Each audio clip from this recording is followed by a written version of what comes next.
Hi everyone, welcome to my channel. Today I'm going to be talking about 5 tips that help me out, especially with my mental health.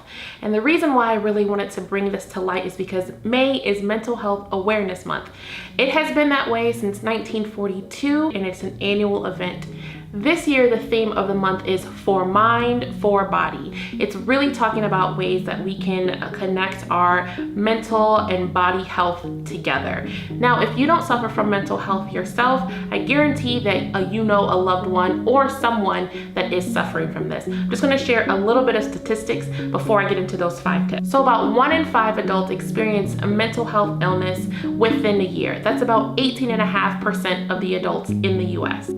And 1 in 25 adults experience mental illness that affects their daily life and activities that they live. And 6.9% of adults has experienced a major depressive episode within the last year. And that's a lot. That means that you know someone that has dealt with it, or you yourself have dealt with it. Now, it's important for us to recognize that this truly is a health disorder. It's not something that people make up for attention.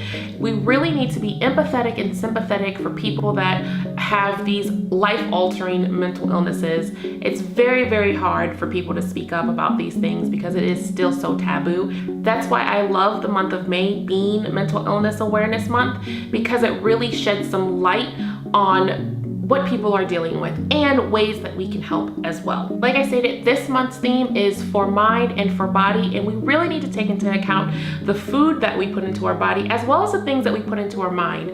With life being surrounded with social media in all aspects of the day, it's really easy for you to get caught up in that FOMO or wishing that you had the life that somebody else had. So it's important to make sure that the things that you are putting in your body as well as your mind are things that will help you cope with your mental illness. Sometimes it's easier said than done. These are 5 tips that have helped me along my mental health journey. Number 1 is to speak up about it. There are so many taboo subjects about people when they're dealing with their mental health. It's okay not to be okay. It's okay to talk about those things. Sometimes you just need a listening ear. Sometimes you need to get things off your chest. Sometimes you just want to sit in silence. Like I said, it's okay. It's important for us to speak up and know that we're not alone when we're dealing with our mental illness.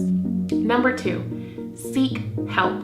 Help comes in many forms and everybody is different, so everyone seeks help differently.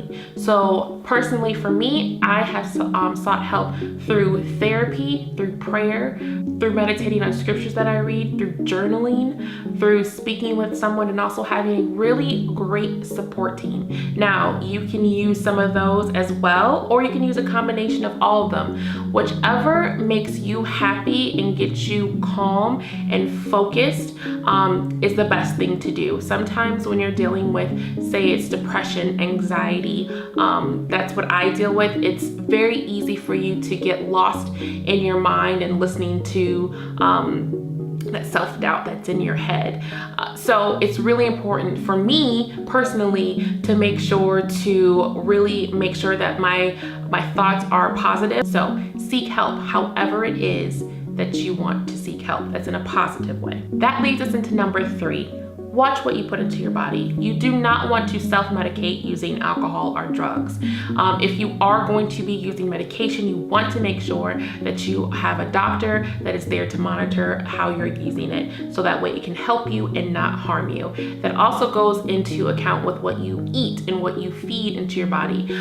When you eat better, you do feel better. So cut back on junk food. Make sure that you have good water intake. These are things that will definitely help you. I notice a big difference in my overall attitude and well-being when I actually take the time and focus on eating better, drinking my water, and not eating tons of junk food, things like that. It's really, really important for you to watch what you put into your body. Again, Easier said than done, especially if you're having a really hard mental day. And that's where it comes in that it's okay not to be okay. You can always start over. Tomorrow's a new day. That leads us into number 4, set realistic goals for yourself. You need to take baby steps. It's really easy to become overwhelmed when you're looking at something that you want. Say that you're feeling very, very bad about yourself today. You don't want to go ahead and try to make a goal 6 months down the line, because that can be very, very overwhelming. So take those baby steps,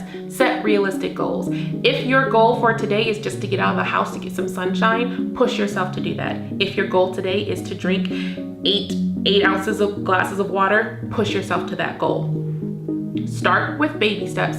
With those baby steps, that is how you make the changes and those positive changes in your life. Number 5, you want to make sure to choose your association wisely. It's very, very important when you are going through such things as mental illness to choose the people around you that they are positive and they're not toxic. That is like the number 1 rule. You want people around you who perhaps has gone through the same thing so they can sympathize with you, or even if they haven't gone through the same thing, they can empathize and be there and be that support system. So really choose your friends wisely. And again, toxic people can come from anywhere. It can be family, it can be friends. So it's important for you when you're going through life, especially when you already have something that weighs you down mentally, to make sure that you cut out the people that do that as well. So choose your associates wisely. You need people that are in your corner that will encourage you and love you.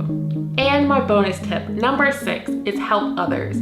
When you're feeling down about yourself, it's really easy to just be in your own mind and brain and space and focus on the negative. When you go out in the world and you help others, whether it be friends, family, even a stranger on the street, it can be something as simple as you're out and about and you buy someone's coffee that's behind you. You take care of the car wash for the car that's behind you. Just small acts of kindness can help you be happy because you're taking the negative out of your mind and you're filling it with something positive. It's always better to give than to receive, and just doing that will help out a lot as well.